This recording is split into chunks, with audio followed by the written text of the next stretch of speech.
One of the biggest breakthroughs in my journey was not only recognizing but embracing when I was acting from my shadow side. That's when I was responding from my trauma and making decisions that ultimately put me in positions that I did not need to be in. Yes, people did what they did, but I also had to be honest about the part I played in allowing certain things. And I had to learn to do that without judgment of myself, but from a space of awareness and eventually gratitude. And sometimes those boundaries that we so readily set for others, we also need to set for ourselves.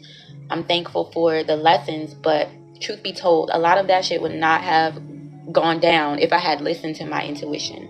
There were some things that I absolutely did need to go through. I can admit that. There were some skeletons in my closet that I needed to hear what they was trying to talk about.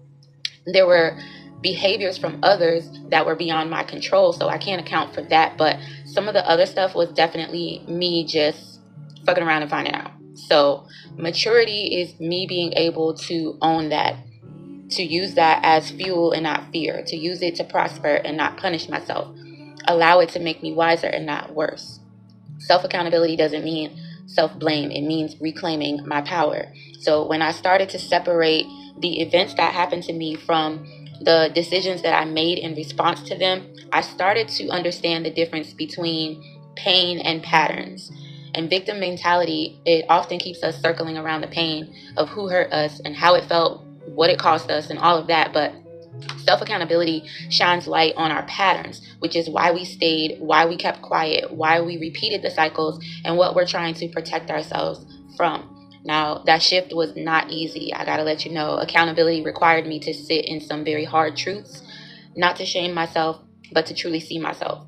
And it was in that seeing that I realized some of the boundaries that I needed to set weren't just with people, but again, with my own self, like my avoidance, my comfort zones, my ego, especially when my ego would say I had no choice. When the truth is, I did have choices. I just wasn't ready to face what those choices required of me.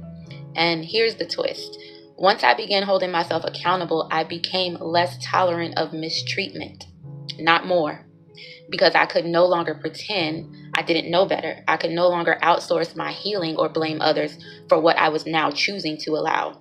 And that's the gift of awareness. It hurts like hell sometimes, but it frees you. And that's my 2 cents for the day. Spend it wisely.